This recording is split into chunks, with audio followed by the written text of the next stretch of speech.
د ایس پی آر د مشر جامعاتو ته تګ بیا دغه سټوډنټانو ته خبرې د دې څه اثرات دي. اکثره په دغې باندې پی ټي آی والا ته ډېر زیات دک او درد دی چې یاره دغه خلکو له کوم برین واش شوي دي، د دوی کومه ذهن سازي شوې ده او هغوی کولو مټ باندې سوالونه کوي او د هغې جوابونه ورکړل کېږي، نو په هغې باندې هغوی مختلف پروپیګنډې اوس کوي. شاه صاحب څه به وایي؟ نن سبا په ټوله دنیا کې د پاکستان خلاف یو پروپیګنډه شروع ده، په هغې کې را ده، په هغې کې هندوستان دی، په هغې کې مغربي ملکونه دي، د سی پیک مسله ده، پکې د افغانستان نه زموږ خلاف سازشونه روان دي.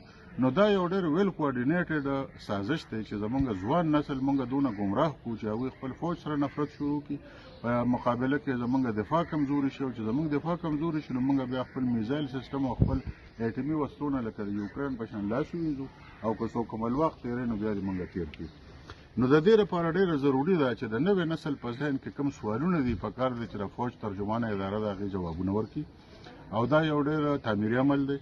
زه خو د دې ډېر زیات هرکلی کوم ځکه چې خلک د فوج د په سوشل میډیا باندې نن سبا سوالونه کوي، اوس د هغې جواب به څوک ورکوي؟ د هغې جواب خو چا له ورکول پکار دی، او ذمهوار کس له ورکول پکار دی.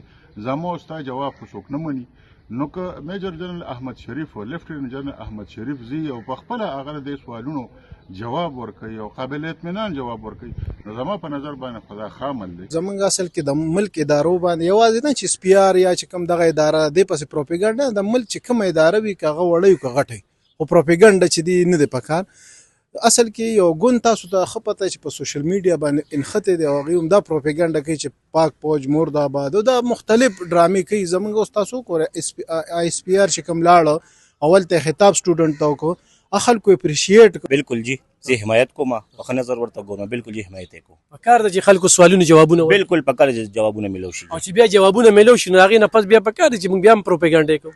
بالکل نه جی پکار نه دی چې پروپیګنډ. نو چې د دې د پاسه پروپیګنډې څوک کوي نو هغه به د ملک سره د دې قوم سره خاص کر زمونږ د پښتني خاورې سره به دا زیاتې وي. ډېر ښه عملي شروع کړی دی او ډېر زبردست ایس پی آر دا داسې یو سیسټم یې چالو کړو چې د دې خلکو په ذهن کې یا په دماغو کې داسې څه سوچ وي او هغه ځان سره ساتلي، هغه نه روباسي که نه، او عام ذهنو کې پراپیګنډې یا یو څه بل څه دغه خبرونو پراپیګنډې جوړېږي نه، هغې یو داسې عمل کړو چې یاره زه تاسو ته مخامخ کښېنم، ستاسو که څه سوال یې ما ته وکړي چې زه جواب درکړم، نو دا یو ډېر ښه عمل دی.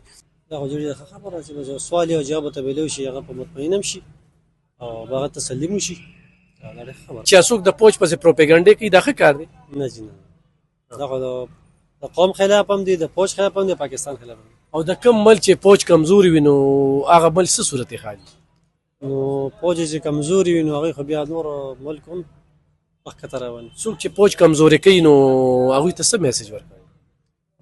نو فوج خو کمزوري کول نه کوي، موږ خو د قوم دفاع کوي، د ملک دفاع کوي، نو دا چې کمزوري شي بیا خو ملک او فوج ټول مخکته روان.